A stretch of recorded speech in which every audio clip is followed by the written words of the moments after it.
Welcome back. We now continue our coverage of our top news story this morning, President Bush's tour of America to survey the damage caused by his disastrous presidency. Right, Tracy, here's what we know so far. The presidency started and hit America at around 10 a.m. Eastern Standard Time back on January 20th, 2001. Now, so far, that presidency has caused some $9 trillion worth of debt. It's left thousands of people dead, and still, even this morning, it continues to rage on. We have some footage to show you here of some of the survivors. Well, I didn't think it was going to be this bad. Arkansas's never seen nothing like this. This ain't the country. It's just mind-boggling. He needs to see how bad it is down here. You know, it's so sad. You can actually hear the fear in their voices. Yeah. The sheer destructive force of Bush caught people completely off guard in a lot of cases.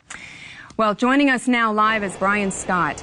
He's been following the president on his tour of the disaster area. Brian? Tracy, President Bush has been showing real leadership out here. Yesterday, he started the day with a flyover tour of Kansas. Of course, that's one of the 50 states in the direct path of this presidency. Yeah. And then he stopped in Denver to deliver a very moving speech that offered as much encouragement as he could to the approximately 300 million people whose lives have been completely torn apart by him. You really have to admire the strength he's showing in the face of all the adversity he's created. Bush later met privately with a group of victims and personally assured them his administration would not abandon them as they seek to rebuild their lives in the wake of his administration. Unbelievable. We have a clip from that speech, Yeah. so we should give a look and a listen to it right now.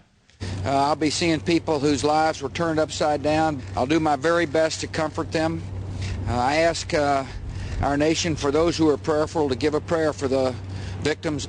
And the president said he has been praying every night that he doesn't do any more damage than he's already wrought on the country. Have there been any actual relief efforts started for the Bush victims? From what we understand, some U.S. citizens were able to evacuate safely to Canada and take refuge there before the worst of this presidency hit. Very good There's point. also been a huge outpouring of sympathy from overseas for those millions of Americans who were not able to get out of Bush's path of time. It's just so upsetting. Now, you see here in this footage people hoarding food, boarding up their houses. Yeah. And they've said, some of them, they're not going to come out until the entire presidency has passed. Now tell us, what has the president's emotional response been to all this? Well, Tracy, he cares deeply, no doubt. You can see just by the look on his face, he did truly love America, and to see that he all but destroyed it, I think it's just very hard on him. Yeah, I have to say, this might be one of his finest moments as president. You know, I think history may bear you out on that, Tracy. Yeah.